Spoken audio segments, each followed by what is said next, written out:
Oke, baik, selamat malam. Di sini perkenalkan saya Eki Dewadana dengan NIM IC 352 dari kelas PWeb. Di sini saya akan menjelaskan tentang UTS dari praktikum pemrograman web yang dimana kita disuruh untuk menggunakan Laravel dalam membuat website sederhana yang di dalamnya ada dashboard, eh, pengelolaan profil sama login. Langsung saja. Sebelumnya di sini saya pakai note ini karena waktu 7 menit biar nggak ada yang ketinggalan kalau misal ada penyampaian yang kurang-kurang. Langsung aja di sini eh, kita akan membuat file-file yang dibutuhin selain dari template awal atau dari apa namanya dari Laravelnya itu ada yang namanya buat dashboard, login, terus ada pengelolaan profile, welcome, terus web ini udah asli, ada footer sama navbar, terus ada image. Nah, di sini ada di public itu buat folder yang namanya ini. Ada aset, terus ada image sama bootstrapnya. Jadi di sini saya menggunakan bootstrap di mana CSS sama JS-nya itu pakai bootstrap dimasukin di dalam folder bootstrap, terus image-nya ini buat aset-aset. Nanti sama page controller, page controller. Mana sih di atas atasnya? Nah ini buat page controllernya. Jadi nambahin baru buat controllernya itu page controller yang dimana dia itu turunan dari controller. Langsung selanjutnya itu ya kayak dijelasin bagian extend. Nah, jadi di sini saya gunain layout master di mana dia itu ada extend, include, terus shield, terus sama section and section. Nah, buat include ini, dia itu fungsinya itu buat eh, dia itu ngebikin apa ya, ngebikin elemen yang dimana elemennya itu bakal dipakai di semua page-nya nanti. Nah, jadi nih, karena di sini disuruh buat navbar sama footer, berarti nanti include-nya itu navbar sama footer. Nah, yield ini, dia itu sebagai placeholder untuk section sama end section-nya nanti. Jadi yield ini itu gunanya itu buat isi dari kontennya itu, isi dari web page-nya itu mau ditaruh di bagian mana kan footer sama navbar itu pasti ngapit dari isi kan berarti isinya itu ada di bagian tengah-tengah. Jadi yield ini ada di bagian tengah-tengah. Nah, buat end section sama section, nah di sini ada extend dulu.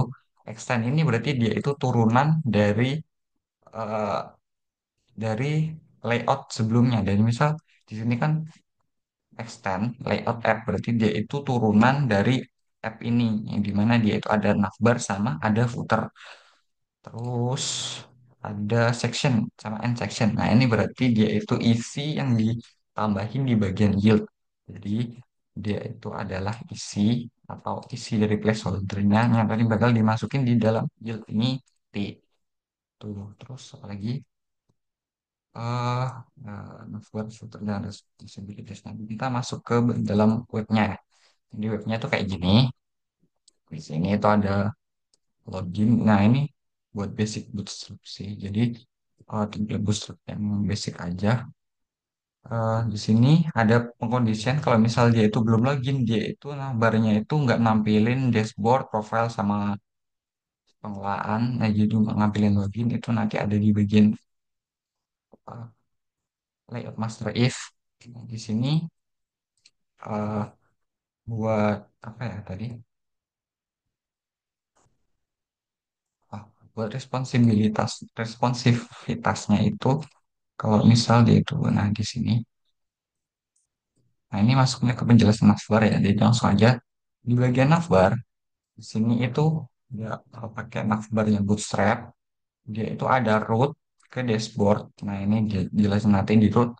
Nah, dia ngambil image dari aset. Habis itu dia itu ada toggle button atau hamburger button lah.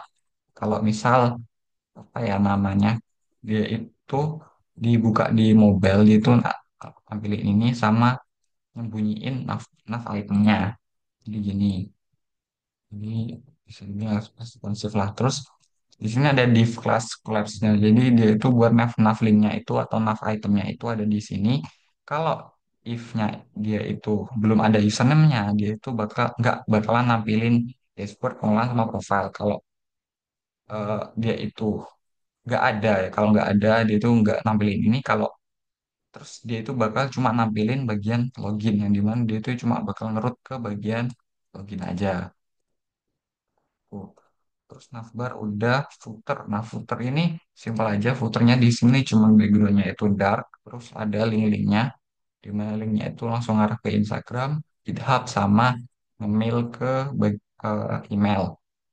Terus udah navbar footer, terus bagian root. Nah, jadi di sini itu ada bagian yang namanya web PHP. Nah, di sini itu bagian yang ngatur perutaan dari setiap page-nya.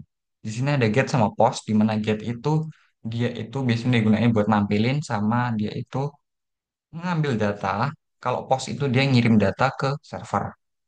Nah, di sini itu berhubungan langsung sama yang namanya page controller. Nah, gimana page controller ini?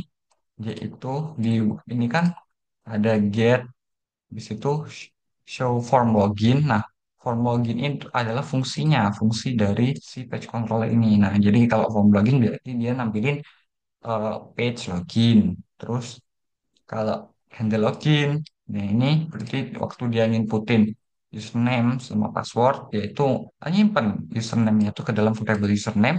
Habis itu di ini request ini buat berarti dia nampilin terus dia nge-redirect ke bagian dashboard dengan nyimpen apa namanya membawa username-nya itu ke bagian dashboard. Jadi waktu kita misal kita itu isi dashboardnya seperti nah dia itu bakal nah ini tandanya itu dia itu eh, nyimpen username-nya itu ke dalam variable username lalu dia itu nampilin ini ada di bagian dashboard karena router udah kan di bagian dashboard.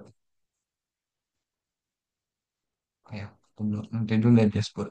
Nah, di sini buat root di bagian page controller ini ada yang namanya query sama input. Nah, input ini dia itu ngambil dari input. Kalau query itu dia itu ngambil dari bagian ini. Bagian ini dia itu diambil variabel username. Itu gunanya buat nanti waktu di page-page selanjutnya. Terus ada ini ya query username. Nah, dia itu ada variabel kosan di mana dia itu array. Yang arraynya itu ada nama, gambar, harga, fasilitas, statusnya ini kayak dis apa namanya dictionary. Terus dia itu ada compact. Compact ini buat dia itu ngirimkan variabel yang ada di dalam page controller ke bagian view-nya nanti.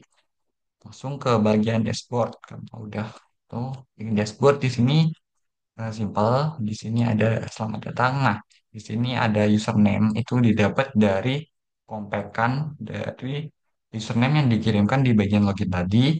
Habis itu di sini ada button yang mengarah ke rute pengelolaan di mana dia itu ngirim username yang ada di query ke bagian pengelolaan. Nah, jadi kalau dipencet ini, nah dia itu tetap ada ini, tetap ngirim username. Terus dia itu eh, bakalan apa ya namanya? Ada ini. Dia itu bakal username-nya bakal tetap tampil di sini karena nanti bakal dipanggil di bagian pengelolaan. Dashboard udah, ini udah page-nya. Oke, berarti langsung ke page-nya. Jadi di dashboard tadi itu cuma kayak gitu aja. Terus di bagian dashboard udah dikirim ke bagian pengelolaan. Nah, di bagian pengelolaan ini ada style custom. Yang dimana di style custom ini dia itu cuman bagian kalau ininya itu di hover dia itu nah ada efeknya kayak gini. Terus ada hal yang namanya setiap card ya. Jadi setiap data yang ada di indeks, setiap data yang ada di ini, di kosan ini, dia itu dijadiin indeks dan dimasukin ke dalam parameter K, di mana indeksnya itu nanti dia itu dijadiin card-card yang di mana Di dalam card ini yaitu ada image, ngambil gambar dari data gambar dari indeks yang di loop. Jadi ini data gambar indeks pertama. Kalau ya loopnya itu di indeks pertama. Terus kalau nggak ada gambarnya dia itu ngambil alternate atau aliasnya itu namanya. Terus itu ada di body itu ada nama, ngambil dari nama, ini ngambil dari ini, kalau gambar dari ini. Terus ada button, buttonnya itu button sukses. Terus ada modal. Nah, button ini itu nge-toggle yang nama modal. Modal ini kalau di Bootstrap itu sebuah pop up yang dimana itu tuh bawaan dari Bootstrap-nya. Nah, modal itu targetnya dari modal kosan itu ini. Yang dimana modal kosan ini yaitu sesuai dari indeksnya. Jadi setiap indeks itu punya modal yang berbeda-beda. Terus ini ada modal header, body, sama bagian footer. Kalau model header itu ya namanya lah namanya. Kalau misal kita pencet ini, nah ini ada namanya. Itu ngambil dari data page controller tadi, bagian data nama. Terus ada harga, jadi juga langsung ambil. Nih, langsung ambil. Jadi setiap apa harga yang ada di indeks itu diambil dimasukin di sini. Terus fasilitas ini dia pakai for each atau perulangan loop sama kayak yang ini. Dia itu nggak setiap yang ada data yang ada di dalam fasilitas itu dimasukin di list item yang dimana list itemnya itu UL atau unordered, jadi dia itu titik-titik kayak gini. Dia itu dimasukin di parameter F, habis itu ditampilin di bagian sini. Nah, ini terus di sini itu ada bagian footernya itu ada button. Button itu ada tutup sama button lanjut pesan. Kalau misal status dari indeks itu, data indeks itu ada. Jadi ini kan ada status ada sama solve. Nah, kalau misalnya ada dia itu bakal kayak gini. Kalau nggak ada status solve itu bakal kayak gini, atau solve gitu. Terus bagian karena ini udah bagian pengelolaan, sekarang bagian profile. Bagian profile ini simpel aja.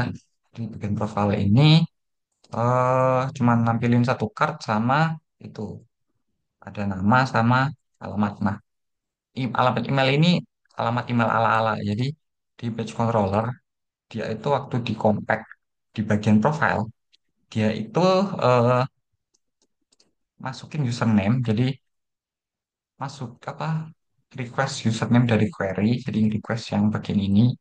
Terus dia itu juga request username itu terus dimasukin ke dalam variabel email tapi dengan string terlower. Jadi username-nya ini dikecilin habis itu ditambahin @gmail.com. Jadi cuma ala-ala aja biar ada emailnya. Terus dia itu nge-return view profile itu dia itu masukin ke dia itu nge-view ke ngenerusin nge-forwarding ke profile terus nampilin kayak gini. Terus ada logout. Logout ini dia itu redirectnya ke button logout ini redirectnya ke logout. Jadi logout, fungsi logout dia itu masuk ke logout yang dimana logout itu dia itu ke bagian mana sih bagian login. Kalau di logout berarti langsung ke login. Jadi buat itu aja buat penjelasan dari tugas PWeb UTS. Kurang lebihnya mohon maaf. Terima kasih.